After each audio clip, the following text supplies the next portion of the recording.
Pradyum Singh. I am going to teach you basics of trigonometry.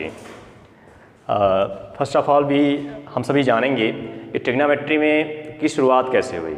तो trigonometry एक part है जो भारतीय सभ्यता में ग्रीक और वहाँ पे जब किसी ज़रूरत पड़ती थी तो वहाँ से इसका शुरुआत होता है। और आर्यभट्ट हमारे एक एंसेंट मैथमेटिशियन होते हैं, उन्होंने इसके बारे में बहुत कुछ बताया। तो हम ट्रिग्नोमेट्री के बारे में बेसिक शुरू करते हैं। ट्रिग्नोमेट्री जो हम पूरा स्टडी करते हैं वो एक राइट एंगल के बारे में ही स्टडी है। ट्रायंगल कई प्रकार के होते हैं, ट्रायंगल के बारे में हमने पिछले वीडियो में पढ़ाया है आपको, और यहाँ पे हम राइट एंगल पढ़ाएंगे। तो राइट एंगल के बारे में यहाँ पढ़ेंगे। मान लीजिए कोई भी राइट एंगल ले रहे हैं ए बी सी, ठीक है। तो यहाँ पर हम बस बेसिक समझेंगे। तो राइट एंगल ट्रायंगल हो गया ए बी सी, जहाँ पर राइट एंगल बी पे बन रहा है, बी पे एक राइट एंगल बन रहा है। जैसे ही यहाँ पे बी पे राइट एंगल बन रहा है तो यहाँ पे तीन चीज़ें डिसाइन हो जाती है। सबसे बड़ी साइड जो होती है, जो यहाँ पर 90 डिग्री की जस्ट सामने वाली जो साइड होती है उसे हाइपोटेनस बोलते हैं। 90 डिग्री के सामने वाली जो साइड होगी उसे हाइपोटेनस बोलेंगे। और जो हमारा परपेंडिकुलर होता है वो डिसाइड होता है कि हम कहाँ से देख रहे हैं। जैसे थीटा ये हो गया हमारा, तो थीटा के जस्ट सामने वाला जो एंगल जो साइड होगा वो परपेंडिकुलर हो जाएगा। तो इस केस में यदि हमारा एंगल सी को कंसीडर किया जाएगा, जब हम एंगल सी को कंसीडर करेंगे तो इसके सामने यानी कि ए बी हमारा जो हो जाएगा ये आपका परपेंडिकुलर हो जाएगा।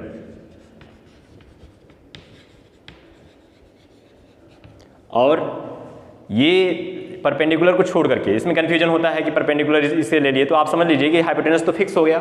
हाइपोटेनस फिक्स होने के बाद जब हम परपेंडिकुलर ले रहे हैं, परपेंडिकुलर थीटा के सामने है, अब ये हाइपोटेनस को ले करके जो साइड बना रहा है, दूसरा एंगल जो साइड है उसे ही क्या बोलते हैं, बेस बोलते हैं, ठीक है।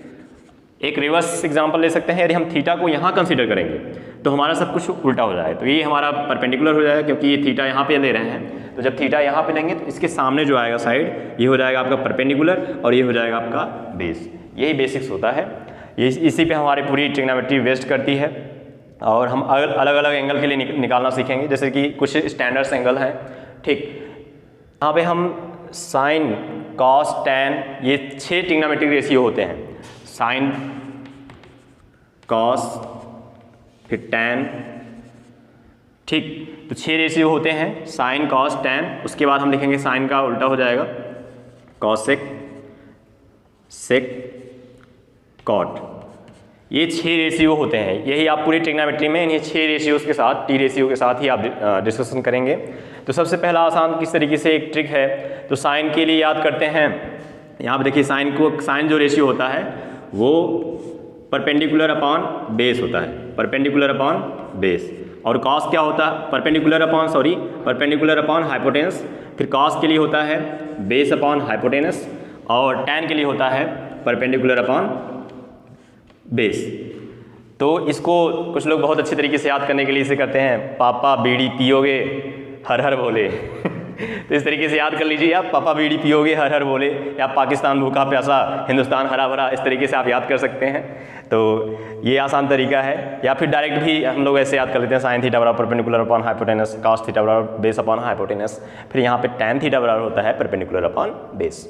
इसके बाद देखें एक और ट्रिक हम बताते हैं आपको, जैसे 0 degree, 30 degree, 45 degree, 60 degree, 90 degree. तो आप 0 डिग्री के वो याद करने के लिए क्या करेंगे, यहाँ पे एक 0 से शुरू करेंगे, 0, 1, 2, 3, 4। फिर इसके बाद सबको 4 से डिवाइड कर दिया आपने, 4, ये 4 हो गया, ये 4 हो गया। अब इस सबको हमने रूट में ले लिया ऐसे। ये साइन की वैल्यू बताएगा, करस्पॉन्डिंग साइन थीटा की वैल्यू। तो यहाँ से देखिए इसको कैंसिल करेंगे तो यहाँ पे साइन थीटा की वैल्यू 0 आ जाएगी, यहाँ पे आ जाएगा, इसको भी रूट में ले लेते हैं। तो यहाँ कैंसिल करेंगे तो ये आ जाएगा 1/2, इसको कैंसिल करेंगे 1/√2, और इसको कैंसिल करने के बाद आ जाएगा √3/2, और यहाँ पर 1। इस तरीके से हम बहुत आसान तरीके से साइन थीटा की वैल्यू याद कर सकते हैं। साइन 0 की वैल्यू क्या हो जाएगी, 0। साइन 30 डिग्री की वैल्यू हो जाएगी 1/2, साइन 45 डिग्री हो जाएगी 1/√2, और साइन 60 की वैल्यू हो जाएगी √3/2, और 90 डिग्री की हो जाएगी, साइन 90 की वैल्यू 1 हो जाती है। अब कॉस के लिए देखना हो, कॉस थीटा के लिए, तो कॉस को लिखना हो तो आप इसको रिवर्स कर दीजिए। एक बार लिखिए यहाँ पे, इस तरीके से लिखना है, यहाँ से लिखना शुरू करेंगे। इसके लिए 0, तो यहाँ से लिखेंगे पहले 1, फिर इसके लिए लिखेंगे √3/2, फिर इसके बाद ये होता है 1/√2, फिर यहाँ पर 1/2, और ये 0। तो कॉस की वैल्यू हो गई कॉस थीटा। तो cos 0 की वैल्यू हो जाती है 1, cos 30 वैल्यू हो जाती है √3/2 और cos 45 वैल्यू हो जाएगी 1/√2 और cos 60 वैल्यू हो जाएगी 1/2। तो इस तरीके से यहाँ पे एक बार इस ऑर्डर में लिखें, फिर इस ऑर्डर में। tan के लिए क्या करेंगे, इसका जो आपका न्यूमरेटर, चलिए एक एग्जाम्पल देखते हैं। यहाँ पर एग्जाम्पल है, यहाँ पे sin 30 डिग्री इस तरीके से लिया है, ऐसा क्वेश्चन देता है एक फॉर्मेट में यहाँ पे, तो उसको देख लेते हैं। तो sin 30 डिग्री की वैल्यू कितनी होती है, अभी हमने देखा कैसे होता है। तो sin 30 की वैल्यू हो जाएगी 1/2 प्लस cos 60 डिग्री की वैल्यू क्या हो जाती है, ये भी 1/2 और ये tan 45 वैल्यू अभी हमने देखा है 1 हो जाएगा। तो यहाँ पे half and half 1 and 1 plus 1 कितना हो जाएगा 2, तो 2 इसका आंसर हो जाएगा। तो अब हम देखेंगे कि जो वैल्यूज़ होगी, जैसे 90 किस क्वाड्रेंट में साइन पॉजिटिव होगा, किस क्वाड्रेंट में tan पॉजिटिव होगा, तो अलग अलग वैल्यूज़ होती हैं, ये किस बात पर डिपेंड करते हैं। यदि इस टॉपिक को आप अच्छे समझना चाहते हैं, तो यदि आपको कोऑर्डिनेट ज्योमेट्री बहुत बढ़िया से क्लियर है, तो ये टॉपिक बहुत अच्छे समझ में आ जाएगा। अभी हमने आपको बताया कि साइन, पिछले वीडियो में बताया था आपको कि साइन थीटा की वैल्यू जो होती है वो क्या होता है, sine theta perpendicular upon hypotenuse होता है। तो आप देखिए, जो हम यहाँ पे जो हाइपोटेनस ले रहे हैं कि यूनिट सर्कल लेंगे, हम इसको रेडियस मान लेते हैं और इस पर डिपेंड करता है। तो देखिए यहाँ पे जो ये एक्स एक्सिस जो होता है, यहाँ पे ये पॉजिटिव होता है और यहाँ पे इस तरफ हो जाएगा, क्या हो जाता है, नेगेटिव हो जाएगा। ठीक है, तो पहली जो वैल्यू होगी, तो यहाँ पर जो फर्स्ट क्वाड्रेंट है, तो आप देखते हैं इसका जो साइन होता है ऑल पॉजिटिव होता है। इस वजह से क्योंकि हम जब 0 से लेकर के 90 डिग्री के लिए लेते हैं, 0 से लेकर के 90 डिग्री के लिए लेंगे, तो यहाँ पर सभी वैल्यूज़ हमें पॉजिटिव मिलेंगी, यानी कि साइन कॉस जो 6 रेशियो हैं सभी पॉजिटिव मिलेंगे। लेकिन जैसे ही हम यहाँ पर आ जाएंगे इसमें, तो इसमें ध्यान देने वाली बात ये है कि हमारा जो यहाँ पे ट्रायंगल बन रहा है, ये ट्रायंगल, तो ये वाला जो वैल्यू हो जाएगी वाई एक्सिस, तो यहाँ पे वाई एक्सिस पॉजिटिव है, यानी परपेंडिकुलर को लेकर के और हाइपोटेनस को लेकर के जो वैल्यू मिलेगा, परपेंडिकुलर और हाइपोटेनस को लेकर के जो वैल्यू मिलेगा वो पॉजिटिव रहेगा। और जहाँ पर भी हम बेस को इन्वॉल्व कर लेंगे, बेस को जैसे ही इन्वॉल्व करेंगे तो वो वैल्यू नेगेटिव हो जाएगी। तो कहने का मतलब क्या हुआ, ऐसे ऐसे कौन कौन से ट्रिग्नोमेट्रिक रेशियोज हैं जिसमें बेस जो होता है आपका वो ऐसे कौन कौन से ट्रिग्नोमेट्रिक रेशियो हैं जिसमें बेस इन्वॉल्व होता है। तो आप जानते हैं कॉस में, ठीक, कॉस, और कॉस का उल्टा हो जाएगा सेक, ठीक, और टैन और कॉट। तो कहने का मतलब ये हो गया कि ये जो 4 होंगी इसमें नेगेटिव होंगी, और इसके अलावा जिसमें साइन यूज होगा, तो साइन में क्या होता है आपका परपेंडिकुलर अपॉन हाइपोटेनस यूज होता है। इस वजह से जो परपेंडिकुलर अपॉन हाइपोटेनस वाला रेशियो होगा वो पॉजिटिव होगा। यानी कि यदि ऐसे तरीके से देखा जाए कि कौन पॉजिटिव होगा, तो यहाँ पे साइन और साइन का अपोजिट यानी कि कॉसेक, साइन थीटा और कॉसेक थीटा की वैल्यू इसमें क्या होती है, पॉजिटिव। यानी फर्स्ट क्वाड्रेंट, ये जो फर्स्ट क्वाड्रेंट हो गया इसमें सब पॉजिटिव होते हैं। सेकंड क्वाड्रेंट में आपका क्या होगा, सेकंड क्वाड्रेंट में साइन थीटा और कॉसेक थीटा इसकी वैल्यू पॉजिटिव होगी।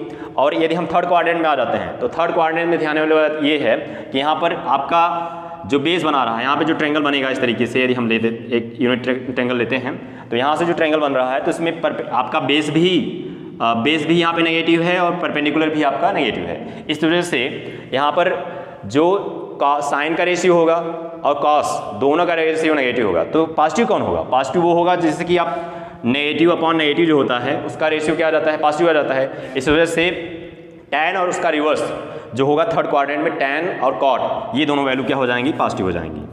ठीक है, टैन और कॉट ये यहाँ पे पॉजिटिव हो जाते हैं। तो फिर यहाँ पर इस थर्ड क्वाड्रेंट हो गया। फोर्थ क्वाड्रेंट में देखते हैं, फोर्थ क्वाड्रेंट में जैसे ही आएंगे तो यहाँ पर आप देखेंगे कि जो परपेंडिकुलर को इन्वॉल्व करेंगे, परपेंडिकुलर यहाँ पर, क्योंकि ये जो परपेंडिकुलर ये आ रहा है, ये यहाँ पे यदि इसको थीटा लेते हैं तो ये परपेंडिकुलर को इन्वॉल्व करेंगे, तो इसके लिए यहाँ पे परपेंडिकुलर वाला जो वैल्यू आएगा वो नेगेटिव आएगा और बेस वाली जो वैल्यू आएगी वो पॉजिटिव आएगी। यानी कि यहाँ पे कॉस जो होता है, कॉस होता है वो पॉजिटिव आता है। देखिए ये तो था एक्सप्लेनेशन, जो कॉन्सेप्ट है उसको हमने एक्सप्लेन कर दिया। अब ट्रिक्स कैसे होती है इसमें, तो इसमें बोलते हैं ऑल साइन टिकट कलेक्टर। ठीक है, ऐसा कुछ इसका ट्रिक है, ऑल साइन टिकट कलेक्टर। तो ऑल यानी कि सभी पॉजिटिव होंगे, यहाँ पे साइन, जो साइन है साइन की वैल्यू पॉजिटिव होती है, टिकट यानी टैन और कॉट पॉजिटिव होगा, और कलेक्टर यानी कॉस की जो वैल्यू होती है वो पॉजिटिव होती है। ठीक है, थॉट ऑफ द डे, परिंदों को मंजिल मिलेगी यकीनन, ये फैले हुए उनके पर बोलते हैं। परिंदों को मंजिल मिलेगी यकीनन, ये फैले हुए उनके पर बोलते हैं। अक्सर खामोश रहते हैं ज़िंदगी में वही जिनके हुनर बोलते हैं। Thanks for watching my video.